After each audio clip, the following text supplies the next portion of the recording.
प्रदेश संत राम मंदिर नडियाद की तपस्थली में, जहाँ लक्ष्मण दास महाराज, नारायण दास महाराज आदि महान पुरुषों ने तप किया, वर्तमान महंत पूज्य श्री रामदास महाराज के चरणों को नमन करके सुखद सत्संग में हम और आप प्रवेश करेंगे, जीवन को कृतार्थ करेंगे, संसार को शांति का संदेश देने वाले समस्त संत महात्मा, धर्म की रक्षा करने वाले श्रोता बंधुओं, प्रेम और सेवा की मूर्ति माताओं बहनों तथा मेरे प्रिय आत्मन बच्चों,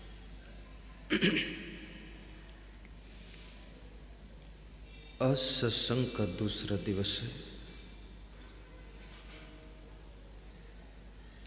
इस सत्संग का नाम सुखद सत्संग है। किसी भी महान पुरुष संत के श्रीमुख से शब्दों के माध्यम से ज्ञान गंगा जब प्रवाहित होती है, उसमें जो भी नर नारी निमज्जन करते हैं, सबके जीवन के दुख द्वंद धुल जाते हैं, सुख और शांति की अनुभूति होती है।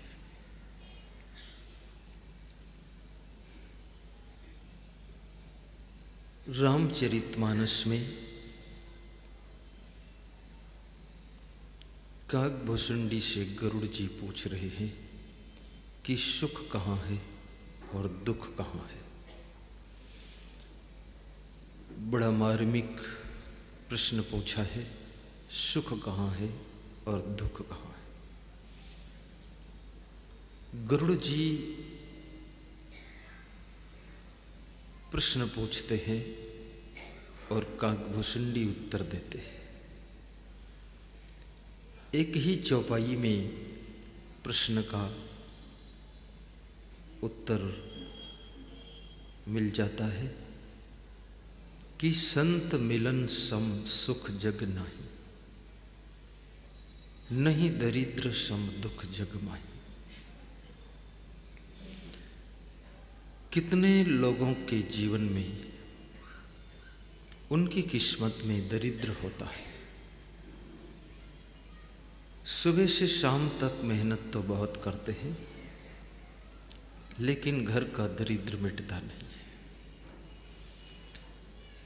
और शास्त्रों में कहा गया है कि सबसे बड़ा दरिद्री वह है जिसके पास में संतोष भी नहीं है। संतोष जिसके पास नहीं है, करोड़ हो तो भी वो गरीब है, अरब हो तो भी गरीब है। जिसके पास में संतोष है तो लाख है तो भी बहुत है। संतोष तृप्ति का दूसरा नाम है। मनुष्य अमीरी से तृप्त नहीं होता है, जब उसके जीवन में संतोष आता है तब वो तृप्त होता है। जहाँ संतोष नहीं है वहाँ सांसारिक वस्तुओं की भूख बराबर बनी रहती है। सोने की लंका में भी रावण सो नहीं पाता था, क्योंकि उसके पास में संतोष नहीं है। राम जी वनवास में पेड़ों की छाया में पत्तों के ऊपर बिछावन बनाकर भी सो जाते हैं, क्योंकि उनके पास संतोष है। ये संतोष कहाँ से मिलता है?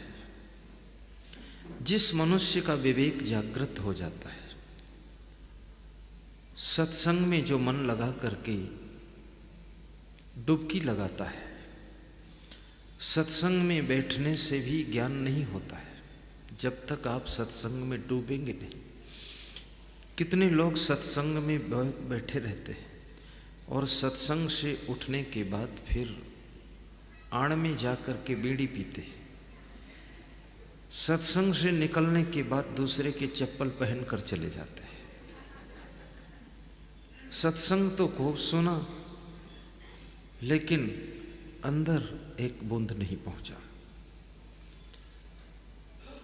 अंदर में पहुंचना चाहिए। कैसे पहुंचना चाहिए? सत्संग की कथा में हम बैठें और हमारे भीतर कथा बैठे। बात समझना, कथा में तो बहुत लोग बैठ जाते हैं, कभी कभी 1-1 लाख लोग भी कथा में बैठते हैं, लेकिन कथा कितने लोगों में बैठी है वो नहीं बैठ पाती। कथा में हम बैठे हैं पर हम में कथा नहीं बैठ रही। और हम कथा में कितना ही बैठें, जब तक कथा हम में नहीं बैठेगी तब तक हमारे अंदर बैठी हुई व्यथा निकल कर बाहर नहीं होगी। जब कथा अंदर बैठ जाती है तो व्यथा बाहर हो जाती है। इसलिए आप देखते होंगे कितने लोग कथा सुनते हैं, सत्संग भी सुनते हैं, लेकिन उनका प्रपंच बंद नहीं होता है। कथा से छूटने के बाद फिर राग द्वेष, फिर प्रपंच, फिर ईर्ष्या, फिर जलन, फिर दूसरों की निंदा बुराई। सहनशीलता बिल्कुल नहीं, विवेक करना ही नहीं है, गम खाना ही नहीं है। सांप भी गम खा सकता है, सिंह भी गम खा लेगा, पर वो सिंह और सांप से भी ज़्यादा खतरनाक है। इतना खुख्वार, जरा भी गम नहीं खा सकते। और जो व्यक्ति इस दुनिया में गम नहीं खा सकता है, याद रखना उसकी जिंदगी गम में ही बीतती है। गम खाना यानी सह लेना, और गम में जिंदगी बीतना यानी चिंता में जिंदगी बीतना। गम के 2 अर्थ हैं। जैसे आपको किसी ने कुछ कहा, आपने गम खा लिया। गम खा लिया यानी सह लिया, उसको क्षमा कर दिया कि कोई बात नहीं, और वहीं से बात खत्म कर ली। गुजराती भाषा में आपने कह दिया कसु ओंदो नहीं, बस छुट्टी मिल गई, फुर्सत पा गए, आप फ्री हो गए, गम खा लिया। लेकिन गम खाना आसान नहीं है। गम वही खा सकता है जो अपने अहंकार को खत्म कर सकता है। यदि अंदर अहंकार है तो गम नहीं खाया जा सकता है, क्योंकि अहंकार कहता है हम इनको देख लेंगे, गम नहीं खाएंगे। जो अहंकार को मिटा देता है वो गम खा लेता है, और जो गम खा लेता है उसकी जिंदगी की गम मिट जाती है, चिंता मिट जाती है, टेंशन मिट जाती है, और वो जैसी कंडीशन में है उसी में खुश होता है और मुस्कुरा कर जिंदगी जी लेता है। तो मैं आपसे कहूँगा, अपने घर में भी गम खाना। सबसे पहले तो सासू की गम खा लो। अगर किसी के घर में तुम बहू बनकर गई हो, ये मत सोचो कि मैं बड़े घराने की बेटी हूँ। बड़े घराने की बेटी हूँ, दिन में भी लेटी हूँ, इससे काम नहीं चलेगा। अपने से बड़े लोग कभी कुछ समझा दें, कुछ डांट दें, तो थोड़ा सुनने की क्षमता और गम खाने की क्षमता रखो। और अपने से छोटे लोग गलती कर दें तो उनको माफ करने की भी क्षमता रखो। जिस घर के लोग गम खा लेते हैं और दूसरे की गलतियों को क्षमा भी कर देते हैं, वो घर जल्दी टूटता नहीं है। जिस घर के लोग किसी की गलती को मन में गांठ बनाकर रख लेते हैं और किसी की गम नहीं खाना चाहते हैं, छोटी छोटी बात में लड़ने को उतारू हो जाते हैं, वो घर ऐसे टूट कर बिखर जाता है जैसे पत्थर टूट कर बिखरता है, ऐसे वो भी टुकड़े टुकड़े हो जाता है। और जिस घर में संगठन नहीं है, जिस पार्टी में संगठन नहीं है, जिस समाज में संगठन नहीं है, वहाँ का विकास भी रुकता है। और यदि हर व्यक्ति सोचे मेरे मन का हो तभी हम कुछ करेंगे, सबके मन का कभी कुछ होता नहीं है।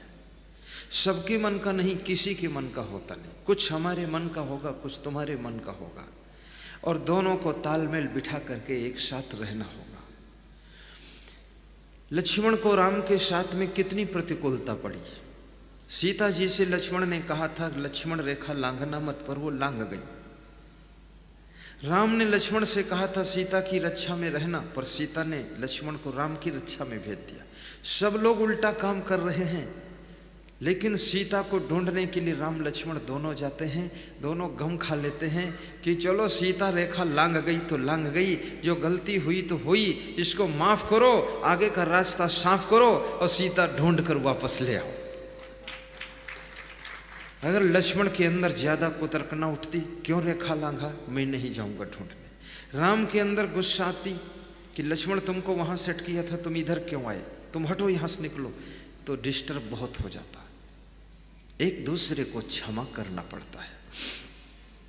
क्षमा बहुत बड़ा तीर्थ कहा गया है, क्षमा को तप कहा गया है, क्षमा को सुख की चाबी कहा गया है। कभी कभी बड़ों से भी गलती हो जाती है, ये गलतियों का संसार है। यहाँ बुद्धिमान लोग भी धोखा खा जाते हैं, यहाँ बुद्धू लोग तो धोखा खाते ही हैं, जो बहुत बुद्धिमान हैं वो भी धोखा खाते हैं।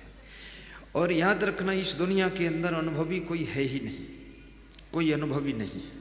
आज का अनुभव कल काम आता नहीं है, क्योंकि आज की जो दुनिया थी वो कल नहीं, कल चेंज हो चुकी दुनिया। आज जिस आदमी से तुम मिलते हो आदमी कल नहीं, कल आदमी बदल गया है। चेहरा वही है, चरित्र नहीं है। चरित्र चेंज हो गया, विचार चेंज हो गए, स्वभाव चेंज हो गया, सोच बदल गई, चिंतन बदल गया। तुम सोचते हो वही आदमी है, तुमने कल के अनुभव से आज प्रैक्टिकल किया, धोखा खा जाओगे। वो आदमी चेंज हो चुका है, कंडीशन चेंज हो गई, सिचुएशन पोजीशन चेंज हो गई। परिवर्तन संसार का नियम है। इस संसार के परिवर्तन को जो समझ लेता है वो व्यक्ति इस संसार में सब कुछ घटनाक्रम को देखते हुए भी दुखी नहीं होता है, साक्षी बनकर देखता रहता है।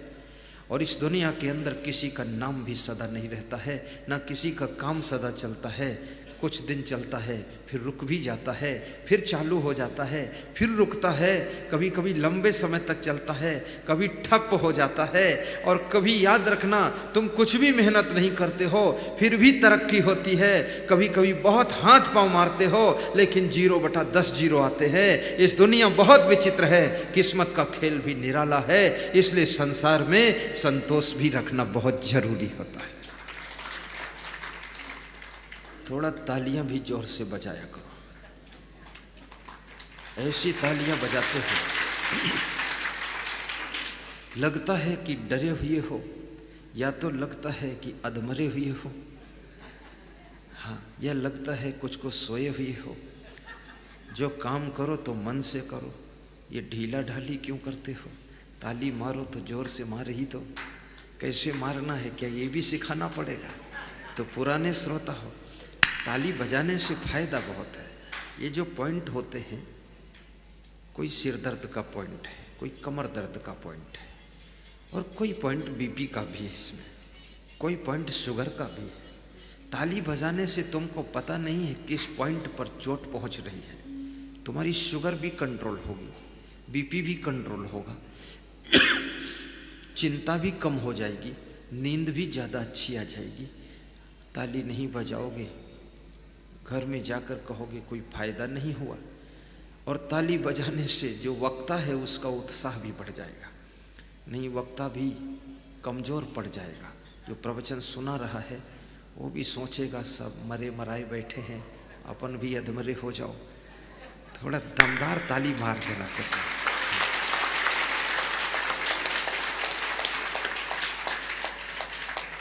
कहने से बजाने से कोई फायदा नहीं होगा, क्योंकि अब तो मैं कहा हूं तब बजा रहे हो, इसमें मेरा मनोबल नहीं बढ़ेगा।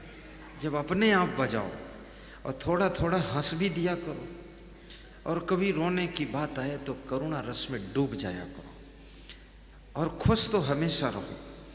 ये दुनिया के झमेले हरगिज कम न होंगे अफसोस बस यही है कि रोज हम न होंगे। ये तमाशा संसार का बड़ा विचित्र है। ये कभी भी किसी का ऐसा ही रहता है। सब दुख में भी सुख देखना सीखो, हानि में भी लाभ का दर्शन करना सीखो। सब कुछ खो गया है, उसमें भी कुछ प्राप्त होने वाला है, उसको देखो। और सब छोड़कर चले गए हैं, कुछ नए लोग मिलने वाले हैं, उन पर नजर रखो। घबराओ मत, संसार परिवर्तनशील है। कबीर साहब जैसे महान संत को भी 52 कसनी से गुजरना पड़ा। महात्मा बुद्ध जैसे संत को भी कष्टों के कांटों पर चलना पड़ा। स्वामी महावीर को भी बहुत समाज के द्वारा तकलीफें मिली। जीसस क्राइस्ट को भी उनके बदन में कीलें ठोकी गई। मंसूर को सूली पे लटका दिया गया। सुकरात को जहर पिला दिया गया। मीराबाई को जहर का प्याला पिलाया गया। राम को वनवास भेज दिया गया। कृष्ण को मथुरा, गोकुल, वृंदावन छोड़कर द्वारिका भागना पड़ा। गुजरात के लोगों ने संभाल लिया, अन्यथा कृष्ण कहाँ जाता।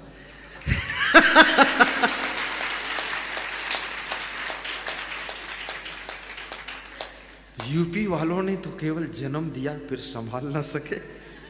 कृष्ण को वहां से भागना पड़ा और गुजरात में ही शरण मिली। और मैं भी यूपी का हूं, मुझे भी वहां से भागकर नडियाद में शरण मिली। गुजरात का इतना बड़ा दिल है, वो सबको संभाल लेते हैं, उसमें सब समा जाते हैं। इसलिए गुजरात में साधु संत बहुत मिलेंगे, महात्मा बहुत मिलेंगे, यहाँ भक्ति भजन बहुत मिलेगा, भंडारा बहुत मिलेगा। किसी सिटी में चले जाओ तुम भूखे नहीं सो सकते हो। कहीं जलाराम की खिचड़ी मिल रही है, कहीं संतराम महाराज का भंडारा चल रहा है, कहीं सीताराम बाबा का भंडारा खुला हुआ है, कहीं तो ऐसे ही लोग अपने ढंग से खिला रहे। कल मेरे पास एक सज्जन आए, बोले हमारे गांव में एक ऐसा व्यक्ति है जो बराबर भंडारा करता रहता है, रोज देसी घी का भंडारा चलाता रहता है। बोले मैं संतराम मंदिर में आकर देखा तो यहाँ बहुत अच्छा लगा। यहाँ सुबह भी 2-3 हज़ार लोग भोजन करते हैं, 2-3 हज़ार शाम को भी करते हैं, और जितनी इच्छा हो उतना करते हैं। खूब बैठकर खाते हैं, बच्चों को भी ले आते हैं, कोई टेंशन ही नहीं। जिनको कोई उन्नत विकास करने की इच्छा ना हो, केवल जीना हो, वो नडियाद में संत राम की देहरी पर पड़े रहें तो जिंदगी जी सकते हैं।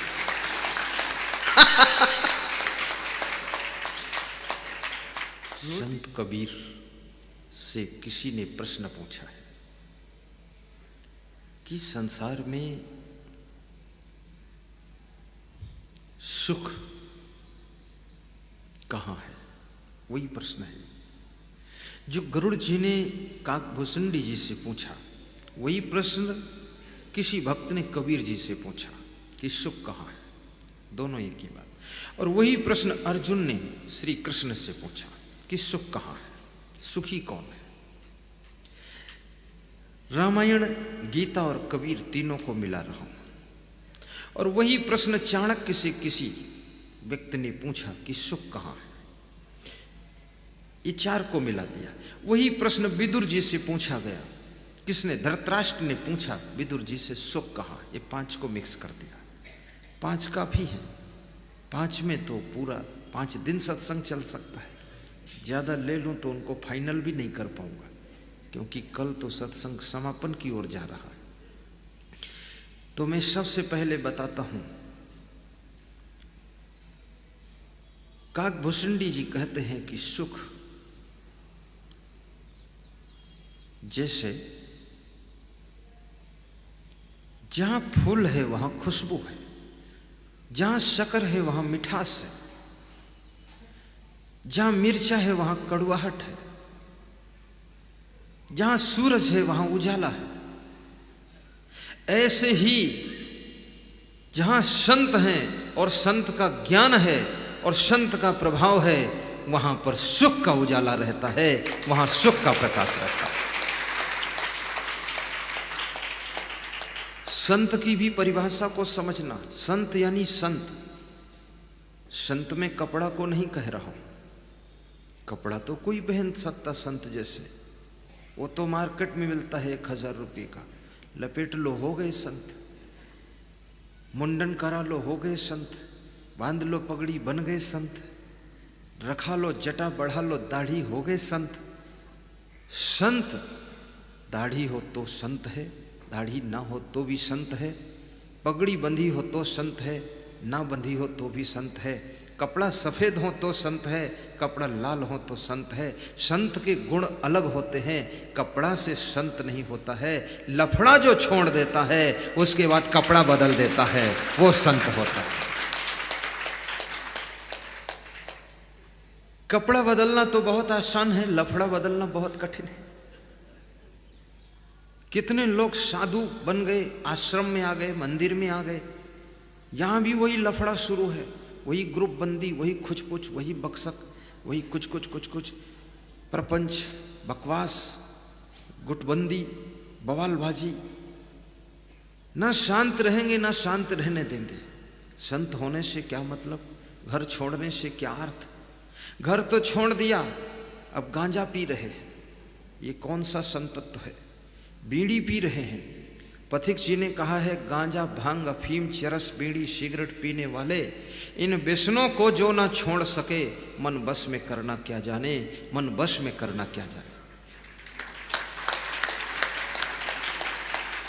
और बड़ी मजे की बात, जो छोटी सी बीड़ी को नहीं त्याग कर सकता है वो इतने बड़े मोह को कैसे छोड़ेगा। छोटी सी आदत को नहीं जीत पा रहे हो तो ये बड़े बड़े धुरंधर योद्धाओं को कैसे जीतोगे। ये काम क्रोध लोभ मोह, इनको कैसे पराजित करोगे, बहुत मुश्किल खड़ी हो जाएगी। और संत और गृहस्थ में सीधा सा खास अंतर क्या है।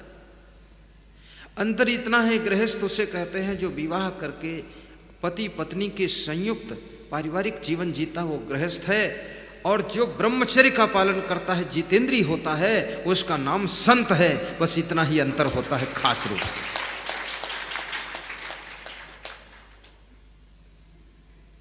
अब कितने लोग पारिवारिक जीवन में हैं फिर भी अपने नाम के आगे संत लिख देते हैं, बड़ा धोखा समाज को हो जाता है। मैंने एक आदमी से पूछा कि तुम पारिवारिक हो संत क्यों लिखते हो, बोले संत लिख लेने से सम्मान बढ़ जाता है। तो हमने कहा कोई गधी अपने सामने बोर्ड लिख ले मैं गाय हूं, सम्मान तो बढ़ गया गाय हो, लेकिन जो दूध दोहने आएगा तो उसको दूध कहाँ मिलेगा, 2 लात मारोगे, तुम गाय कहाँ हो, गधी हो।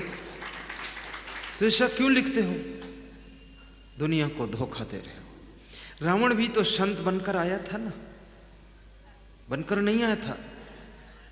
ये रामायण हर चीज बता देती, सिखा देती, चतुराई सिखाती, होशियारी सिखाती, बुद्धिमानी सिखाती, लेकिन लोग सीखते नहीं। आज भी रावण जैसे लोग साधु वेश बनाकर आ जाते हैं और लोग धोखा खा जाते हैं। उसके बाद अच्छे साधुओं के ऊपर भी संदेह करने लग जाते हैं, क्योंकि दूध की जली हुई बिल्ली दही को भी फूंक करके पीती है, क्योंकि रंग उसका भी सफ़ेद होता है। वो सोचती कहीं ये भी गर्म ना हो, वो गर्म थोड़े है, दही तो ठंडा है। कई बार मैं ये जो होते हैं टोल टैक्स वाले, यहाँ निकलता हूँ तो कुछ लोग मुझको देखते हैं, कहते हैं आप तो टीवी पे आते हैं, आप अच्छे संत हैं, जाइए कोई बात नहीं। कुछ लोग नहीं जानते हैं, कहते हैं संतों को बहुत देख लिया, अब नहीं छोड़ूंगा मैं।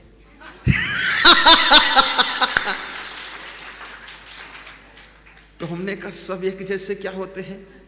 एक स्त्री ने अपने पति को जहर देकर मार डाला, तो दूसरे पुरुष लोग क्या स्त्रियों के साथ विवाह नहीं करते हैं। अस्पताल में एक आदमी की मृत्यु हो गई तो क्या दूसरे लोग वहां दवाई लेने नहीं जाते हैं। एक विद्यालय में लड़का फेल हो गया तो क्या उसमें कोई पढ़ने नहीं जाता है। एक नकली संत से तुमको धोखा हो गया तो असली संत पर संदेह करोगे, तो इस सृष्टि के मनुष्य समाज को संस्कार कौन देगा, सभ्यता कौन सिखाएगा, ज्ञान कौन देगा, इनके जीवन को अच्छा कौन बनाएगा। ये सृष्टि के सारे मनुष्य भ्रष्ट हो जाएंगे। इसलिए संत पर से भरोसा मत हटाइए, सच्चे संत को ढूंढ कर उसके चरणों में मन बांधिए।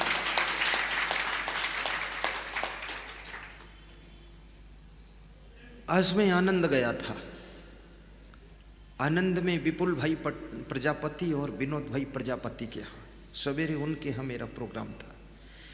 तो उनकी श्रद्धा भक्ति को देखा तो मैंने पूछा, विनोद भाई प्रजापति ये तो बताओ इंजीनियर साहब कि ये संस्कार कहाँ से मिले। तो उन्होंने ऐसे अंगुली उठाया दीवाल तरफ, मैंने कहा उधर क्या है, दीवाल से संस्कार मिले? बोले नहीं, वो फोटो लगा दीवाल पे। तो किसका फोटो है? बोले बुद्धराम साहब का है। तो ये कौन थे?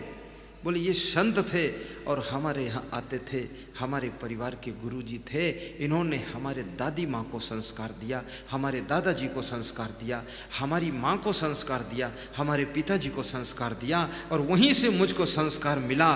तो आज ये श्रद्धा भक्ति सत्संग के प्रति हमारा रुझान है और हम इंसान मात्र की सेवा करते हैं और सेवा ही हमारा ध्येय है।